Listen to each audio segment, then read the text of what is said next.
Video pembelajaran karya ilmiah. Berdasarkan pengertiannya, karya ilmiah memiliki beberapa ciri antara lain. 1. Ditulis secara sistematis. 2. Ditulis berdasarkan penalaran yang logis sehingga apa yang ditulis oleh penulis sesuai dengan akal sehat. 3. Tulisan didukung oleh data yang objektif, maksudnya data yang teruji kebenarannya secara empiris. 4. Objektif, yakni ditulis atau dibukukan untuk individu atau kelompok-kelompok tertentu. 5. Argumentasi teori yang benar, sahih, dan relevan. 6. Mengaitkan argumentasi empirik dengan teoretis. Setelah mengetahui tentang pengertian dan ciri-ciri dari karya ilmiah, berikut ini akan dijelaskan mengenai struktur karya ilmiah.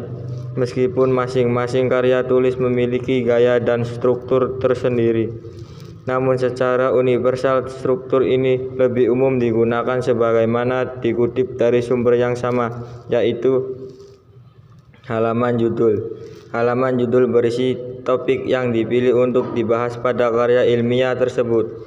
Pembuatan judul biasanya dibuat sespesifik mungkin. Pada halaman judul ini juga biasanya dimuat nama penulis, asal institusi atau lembaga, tanggal, bulan, dan tempat karya ilmiah dibuat serta ditulis dengan format rata tengah. Abstrak. Struktur karya ilmiah yang selanjutnya yaitu abstrak. Abstrak merupakan ringkasan dari keseluruhan isi atau materi yang ada di dalam karya ilmiah tersebut. Abstrak tersendiri dimaksudkan untuk menjelaskan kepada pembaca secara ringkas dan cepat. Pendahuluan.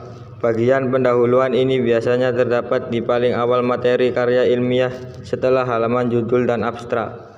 Pada bagian pendahuluan dibagi lagi menjadi 4 subbab, antara lain latar belakang masalah. Pada subbab latar belakang masalah biasanya berisi penjelasan teoritis dan faktual dari isu atau permasalahan yang akan dibahas.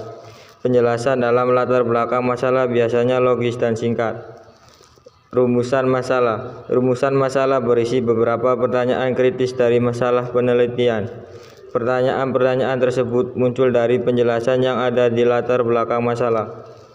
Tujuan penelitian. Pada subbab tujuan penelitian dalam karya ilmiah berisi uraian singkat tentang tujuan penelitian tersebut dilaksanakan serta apa yang ingin diwujudkan dari adanya penelitian tersebut. Manfaat penelitian. Sesuai dengan nama subbabnya, pada bagian ini berisi deretan manfaat dari masalah yang diteliti. Biasanya manfaat penelitian berkaitan dengan pengembangan ilmu pengetahuan. Kerangka teori. Kerangka teori ini biasa disebut sebagai materi inti. Terdapat beberapa subbab dalam kerangka teori, antara lain landasan teori. Landasan teori dalam karya ilmiah biasanya berisi pembahasan akan fenomena secara rinci beserta hubungan antar variabel. Hipotesis penelitian. Hipotesis penelitian merupakan kesimpulan sementara berdasarkan kerangka pemikiran sebelum dilaksanakan suatu penelitian. Metode penelitian. Berisikan metode yang digunakan dalam penelitian.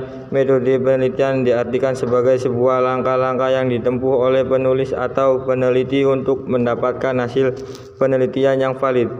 Terdapat 2 metode penelitian yang kerap kali digunakan, yaitu metode kualitatif dan kuantitatif. Kualitatif adalah metode penelitian yang berfokus untuk melakukan analisa secara deskriptif terhadap suatu masalah. Sedangkan kuantitatif merupakan metode penelitian yang lebih fokus dengan analisa terhadap angka, tabel, dan statistik.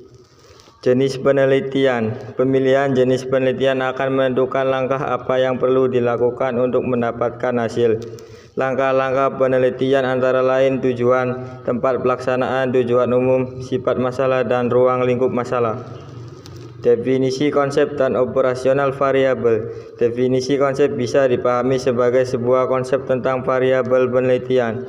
Sedangkan operasional variabel artinya penjelasan secara sistematik dan operasional tentang ukuran dari variabel yang akan diteliti. populasi dan sampel penelitian. Populasi sendiri adalah keseluruhan dari subjek penelitian, sementara sampel penelitian yaitu sebagai subjek penelitian yang akan diteliti. Jenis, sumber, dan teori pengumpulan data. Bagian ini menguraikan terkait apa jenis data yang digunakan dalam penelitian dan bagaimana cara mengumpulkan data untuk penelitian.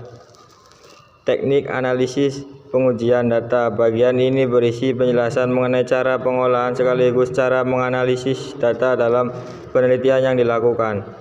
Pembahasan penelitian. Bagian ini merupakan bagian yang paling panjang dalam karya ilmiah. Hal ini dikarenakan pembahasan memuat tentang penjelasan dari rumusan masalah, tujuan, manfaat, kerangka teori, dan tentunya metode penelitian. Adapun bagian yang perlu dijelaskan diantaranya yaitu A. Gambaran umum objek penelitian. B. Deskripsi hasil penelitian. C. Pengujian hipotesis. D. Interpelasi hasil pengujian hipotesis. Penutup. Bagian penutup merupakan bagian yang berisi kesimpulan dari hasil penelitian yang teliti. Kesimpulan dalam karya ilmiah terletak di bagian akhir. Pada subbab ini biasanya memuat pendapat dari karya ilmiah yang telah dibuat oleh peneliti atau penulis. Sekian video pembelajaran karya ilmiah.